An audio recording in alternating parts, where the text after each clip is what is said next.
Welcome to the next video in the series. This is a little video showing you how to record MIDI. Now, first thing we'll do is just record MIDI on a normal MIDI track that we've assigned a VST to, in this case battery 3. So the simplest way is just to hit record and play in what you want to record.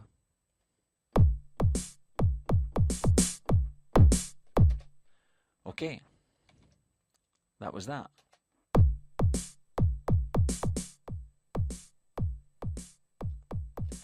Okay. A few things I'll need to kind of bring back up on my transport panel just for you to see. Okay, so as you can see, I recorded my MIDI in here. My excellent playing, as you can see, it's all in time. Not. There's a couple of things that you can do to make your playing more in time and to make your recording a little bit more easy. I'm just going to set up the default transport panel for a second. Okay, so we can start to use some of the other features here to make life a little bit easier. First thing, I didn't have a click to play to, so there was no way that I was going to play in time. So what you can do is, if you come down here and put the click on, press record, you should hear it.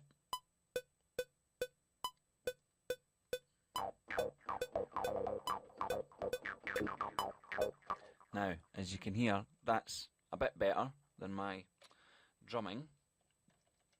It's a bit more in time, but it's still not properly in time. So what we can do about that is, if we go down here, put the auto quantize on, so it will now quantize to 16ths automatically for me. I'll hit record.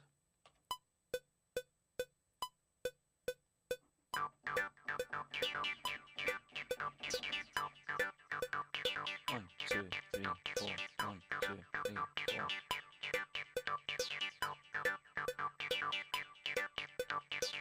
So as you can see, my timing's now perfect. Even when you're an atrocious keyboard player like I am, your timing will be sorted out with the auto quantize. And just to make it a little bit more apparent, if you're a bit like me, I don't really like the click, to be honest. What I normally use my timing is a kick drum. So if I come back into the drums, I'll just draw in a kick drum. There we go. Just duplicate that. Control D. Control A for all. Control D to duplicate. A. Control A to select all. Control D to duplicate. Oops, done it one too many there. Control and the left and right arrows to move. So now if I press play,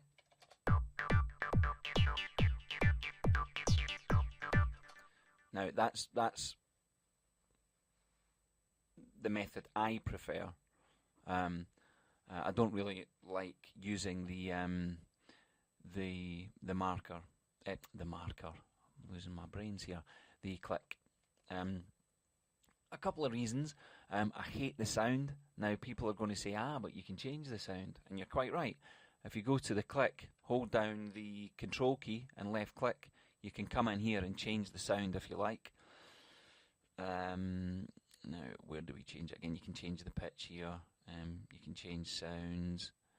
You can actually put in your own sound, so you can have your own voice going 1, 2, 3, 4. 1, 2, 3, 4, or 1, 2, 3, 4, or whatever that is, whatever language it is that you speak. And I hope your French is better than mine. Anyway, you can do what you want, and you can change the click to be however you like. I just don't like it. I prefer to have a kick drum as my click. So as you can see, just by using a couple of the features that I showed you, you can do some easy recording. Something else you can do,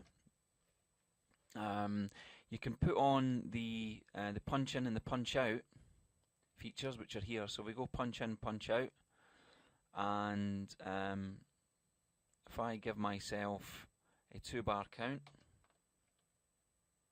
If you go here, if you put the punch in and punch out on, here you'll see a section that's for the pre-roll. This can give you a 2-bar count in. Now there's a really annoying thing about this that kind of drives me a little bit insane. Normally when you first look at it, there's only 2 zeros, but obviously that's not bars, that's beats. So but if you put 2 in there, nothing will happen. So the way to find it, or to find these other ones, is if you just click on it and then click there and click there, you'll get the other zeros. Then it's here that you want to put the 2 in. So now what will happen is you'll see the punch in start. In fact, I'll just take the punch in and the punch out off for a second. What you'll see now is there'll be, if I hit record, there'll be a 2-bar count in. Now remember, this is somewhere where you may want to use the click, because if you use the click, you will hear the 2-bar count. If you don't use the click, you'll have to do the 2-bar count in your head. So I shall show you both ways. So without the click, 1, oh bugger, that didn't work because I didn't have that on. Sorry, because I didn't have that on, sorry. So let's start again. 1, 2, 3, 4. 1, 2, 3, 4. Okay. So that's without the kick. Without the click. So it can be a bit hit and miss, that one actually. So this is maybe somewhere where you would want to use the put the click on.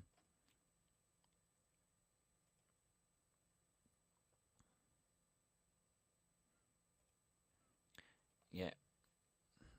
And you've got to have that on as well. That will give you the pre-count. So I should now hear the click for 2 bars first.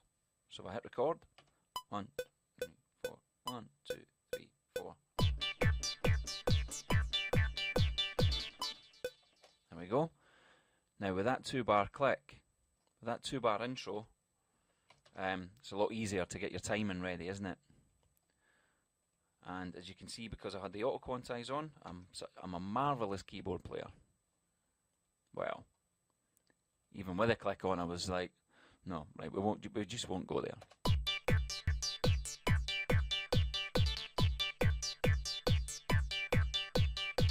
But at least it's in time, yeah? So that's recording MIDI. Just trying to think, is there anything else that you need to know that will make it easier for you? If you don't want to use the auto quantize feature on the key and on the transport panel, most of the time I've got it off. What you can do is just leave it off. So you've got your pre-count and stuff sorted out. You've got your click on. You hit record.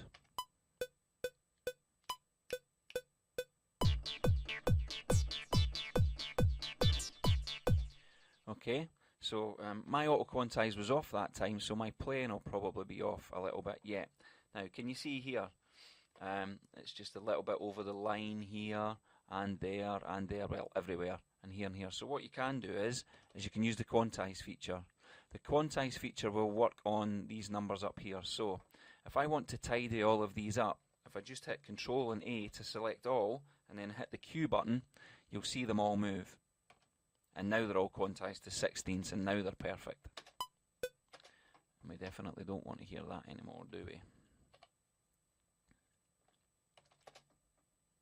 And we want the pre-roll off.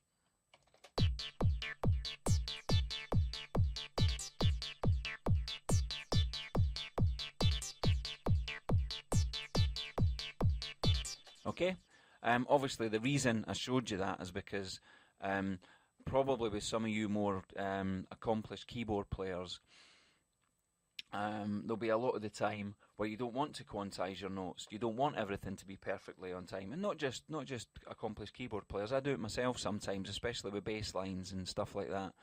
You may want your notes to just be a little bit out and not perfect. So if you've got the auto quantize on, it will always make them perfect. So leave it off, and if you need to quantize something, like for instance, if I undo that, say I wanted all of these to be unquantized, but these ones to be quantized, I just need to select them, hit the Q, and that's it. I definitely need that one quantized. So what you can get there is a bit more of a human feel, i.e. non-perfect. It's not robotic in nature. It's not digital completely, as in perfect, perfect, perfect, perfect. It's got a bit more of a human feel to it. Anyway, so just mess around with those, and that's just basic MIDI recording. I will go into all of this kind of stuff later on. Okay, I hope that was informative for you, and I'll see you in the next video.